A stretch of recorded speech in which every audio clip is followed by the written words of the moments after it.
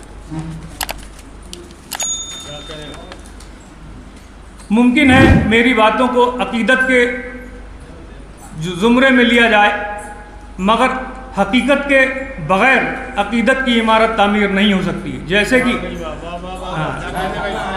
بہت شکریہ، مگر حقیقت کے بغیر عقیدت کی عمارت تعمیر نہیں ہو سکتی. جیسے کہ آگ کے بغیر دھواں نہیں اٹھتا. 80 برس سے تجاوز کرنے کے بعد بھی الوی صاحب کا جوش و جذبہ، ولولہ بالکل نوجوانوں کی طرح ہے. وہ تھکے نہیں ہیں، یادداشت اچھی ہے، مگر یادداشت کو لکھنے کے لیے کافی نہیں سمجھتے. اپنی بات کو دلنشیں اور بھاری بھرکم بنانے کے لیے وہ جھوٹے واقعات اور گڑھے ہوئے قصوں کا سہارا نہیں لیتے. شاعرانہ زبان نہیں لکھتے. تحریر و تقریر میں اچھال کے لیے خدمہ کے اشعار نہیں پڑھتے.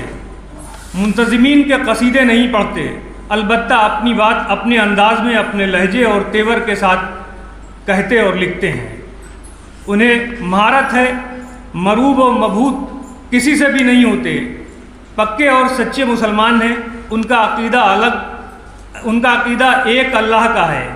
ضرورت کے لیے اسی کے سامنے سرو سجود ہوتے ہیں. دوسرے مذاہب اور ان کے پیشواؤں کی عزت کرتے ہیں. لسانی و علاقائی تعصبات سے انہیں کوئی علاقہ نہیں. ہندی والوں کے سجائے ہوئے منچ بھی ان کے وجود سے آباد بلکہ گلزار رہتے ہیں.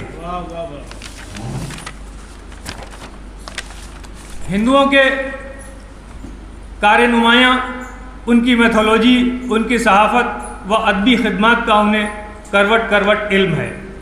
دوسرے مذاہب کا گیان ہے. مروجہ زبانوں کا علم اور عرفان ہے. انگریزی میں اردو جیسی مہارت ہے. اس لیے فخر و غرور کے بجائے انکساری و اخلاص سے اپنی بات کہتے ہیں. کسی کو نیچا دکھا کر خود کو بالاتر ثابت کرنا انہیں پسند نہیں. نہ ہی مستقبل میں ان سے اس طرح کی امید کی جا سکتی ہے. انداز تلخ ضرور ہوتا ہے، مگر مقصد نیک اور نتائج سود مند نکلتے ہیں. ایسے فنکاروں کی قدر نہ کرنا، اردو صحافی یا ادیب کہہ کر نظر انداز کرنا یہ اہل علم کا شیوا نہیں ہے. مجھے یہ کہنے اور لکھنے میں کچھ تکلیف نہیں ہے کہ میں جن شخصیات سے براہ راست متاثر ہوا ہوں ان میں سے میرے استاد نسیم اختر صدیقی کے بعد سشیل سدھارتھ، وقار ناصری اور محترم احمد ابراہیم الوی ہیں. تینوں شخصیات علم کا سمندر اپنے میں سمیٹے ہوئے مشاہدے کے بیاض پر فکر کے موتی بکھیرنے والے فنکار ہیں. اپنے اپنے میدان میں بے مثال ہیں.